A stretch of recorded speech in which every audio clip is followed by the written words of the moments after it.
Okay, so this is part 3 of a 3-part series that I'm going to be talking about my mother's narcissistic personality disorder.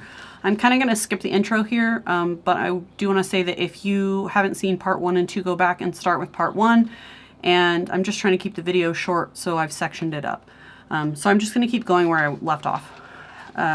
So like I said before in one of the last videos that when I was doing research for this video, I asked a couple of people the qualities that my mother has that they don't like, the things about my mother that bother them the most.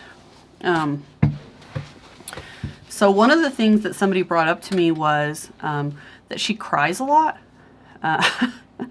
And I mean, that seems kind of petty because some people cry a lot, but I'm not sure if she just does it for attention or if she's immature enough that she really can't handle emotional situations. She tends to cry over things that are very small and insignificant. They live 300 miles away, so when they come to visit, it's quite a production. But when she first sees me and my sisters and her grandkids, she almost always cries when she first gets here. If you go to visit her, she will cry when you first get there. And she always cries when you leave. Even if you're going to see her next week, she's still going to put on a production of crying. She makes a big show of when someone hurts her feelings. So that is something that she does that bothers someone that I asked. Another thing that she does is something that we talked about before, that she's pretentious about the clothes that she wears.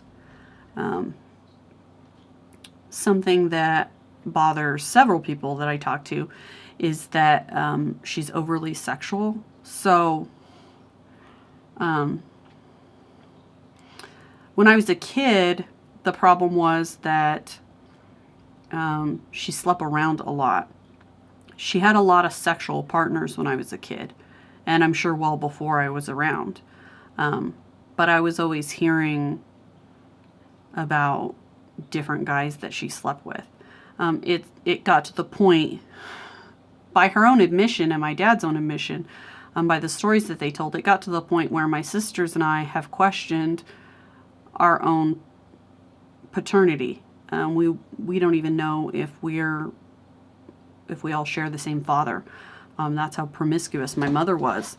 And even long after I was an adult, she was promiscuous.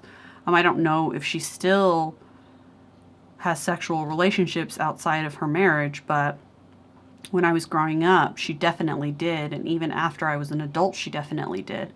There was actually a point where her and my dad had a bit of a scuffle when they first moved out of state to where they currently live. My mom had an affair with, and she was, in her late 30s or early 40s, I guess. And she had an affair with a man who was only 29. So he was quite a bit younger than her. And, at the time my dad left and came to visit us, and it was, another situation where it was like, oh, we're going to get a divorce like it always is. But they didn't end up getting divorced. I was probably, I would say 19 or 20 years old when that happened. So my mother was in her early 40s. So even that far into her life, she was being promiscuous. Another thing about sexuality is that her and my father always make a big deal of their sexual relationship. I was always very aware of their sexual relationship as a kid. And even now as an adult, when they're in a group of people, they will make a point of making a show of leaving to have sex and coming back into the group. And they're not discreet about it. They don't wait for an opportunity to have sex. They make opportunities to be sexual. They make a lot of inappropriate sexual jokes. Even when they're, minor grandchildren are in the room. They're not shy about making inappropriate jokes. And I think it's something that makes a lot of people uncomfortable. So sexuality is a really big thing with my mom. Alcoholism is also a really big problem. I don't want to get into that. I'll probably make a whole separate video dealing with alcoholism, but suffice it to say my mother's an alcoholic. That's a problem that some people have with her. The fact that she is so critical of other people is something that more than one person mentioned. She insists that other people take the blame for things, and she tries not to take the blame herself.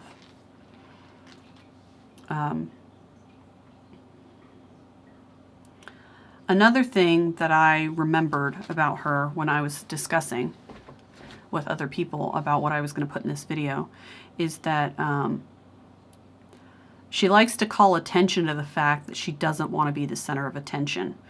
So usually people who don't like attention will try to slink into the background. But my mother always makes kind of a big production when we're taking group photos about not wanting to be in the front and center of the photo. But she does it in such a way that she puts more attention on herself by the way that she deals with it, because she will say things like, raise her voice and go, "Why am I in the center of the photo? I don't want to be in the front." She makes a big deal. And because she's being loud and boisterous and drawing a lot of attention to herself, she becomes the center of attention while her words are directly contradicting that. She'll say, "I don't want to be the center of attention. I hate being the center of attention." But she's raising her voice and gesturing loudly when she's doing it. So that doesn't really hold any weight, because she's causing herself to be the center of attention by saying that she doesn't want to be the center of attention. So that's something that she does really frequently. So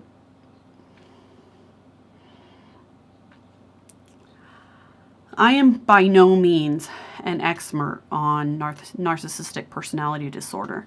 In fact, my mother has not even been diagnosed with narcissistic personality disorder. But when you do research on narcissistic personality disorder, you realize that that is pretty much the nature of the beast. People don't tend to get diagnosed with NPD, even if they have it, because the whole idea behind it is that you have a very fragile ego, so you don't take kindly to people suggesting that you have a mental illness, that you have a sense of grandiosity where you think that you're infallible, you don't have faults.